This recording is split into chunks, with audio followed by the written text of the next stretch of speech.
বহুত লৰা ছোৱালীয়ে মোক সুধি আছে যে এডিআৰই ৰিজাল্ট কেতিয়া দিব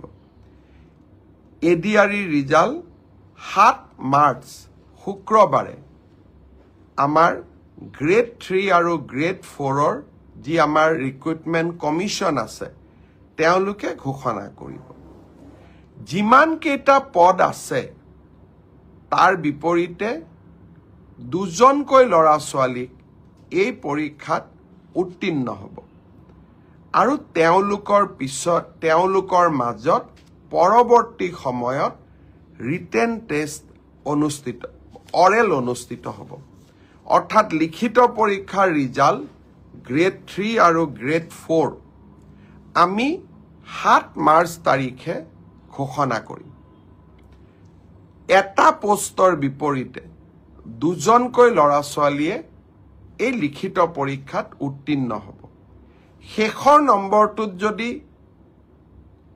বেছি লৰা ছোৱালীয়ে একেটা নম্বৰে পায় তেতিয়ালে হয়তো 3000 পোষ্টৰ বিপৰীতে মই ধৰি লব কৈছো 6000 লৰা ছোৱালী পাস কৰিব লাগে কিন্তু একেটা নম্বৰ যদি বহু পৰীক্ষাৰ্থীয়ে লাভ কৰে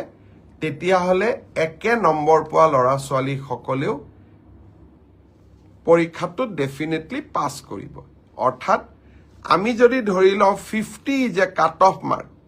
কিন্তু 50 যদি 50 জন লৰাই নম্বৰ পাইছে তেতিয়ালে 50 জন লৰায়ে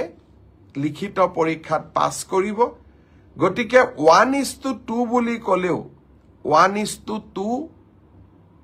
একেবাৰে গ্ৰামাটিক্যাল সেন্সত নহব হয়তো দুজন চাৰিজন লৰা ছোৱালীয়ে বেছিকৈ পাস কৰিব এডিআৰইৰ পৰীক্ষালৈ তাৰ ৰিজাল্ট কি হ'ব তাক আপোনালোকে জানেই সেইবাবে মই যিসকলে পাস কৰিব তেওঁলোকক অভিনন্দন জনাইছো যাতে অৰেলৰ বাবে তেওঁলোক সাজু হ'ব পাৰে আৰু যিসকলে পাস নকৰিব আমি পুনৰ এই বছৰৰ শেষৰ ফালে নতুন বিজ্ঞাপন দিয়াৰ বাবে চেষ্টা কৰিম আপোনালোকে আৰু এবাৰ পৰীক্ষাত অৱতীৰ্ণ হ'ব আৰু লগতে অসমত উদ্যোগসমূহ আহিব মুখ্যমন্ত্ৰীৰ আত্মনিৰ্ভৰ অসম অভিযানো আছে আমি নিজকে তৃতীয় আৰু চতুৰ্থ বৰ্গত নহলেও বেলেগ ধৰণে পাস কৰি বেলেগ ধৰণেও জীৱন সফল কৰাৰ বাবে আমি প্ৰচেষ্টা কৰিম বহুত লৰা ছোৱালীয়ে মোক কৈ থাকে যে চতুৰ্থ শ্ৰেণীৰ পৰীক্ষাত বিএ পাস কৰা লৰায়ো পৰীক্ষা দিছে এতিয়া কথাটো হল আমি কোনোবাই যদি নিজকে চৰকাৰক ফাঁকি দি পৰীক্ষা দিয়ে তদন্ত নোহোৱালৈকে মুখ্যমন্ত্ৰীয়ে গম পাব নোৱাৰে কেতিয়াবা আপোনালোকে এনেকে মোক ফেসবুকত লিখে টুইটাৰত লিখে যেন মই সব গম পাওঁ কোনোবা লৰা এজনে যদি বিএ পাস কৰিও নিজৰ যোগ্যতাটোক লুকুৱাই পেলাই চতুৰ্থ শ্ৰেণীৰ পৰীক্ষাত আবেদন কৰে মুখ্যমন্ত্ৰীজনে কেনেকে গম পাব আপোনালোকে খবৰ দিব আপোনালোকক আমি সুবিধা দিম যে এনে যিসকল লোকে আপোনালোকে দেখিব যে লিখিত পৰীক্ষাত পাস কৰিছে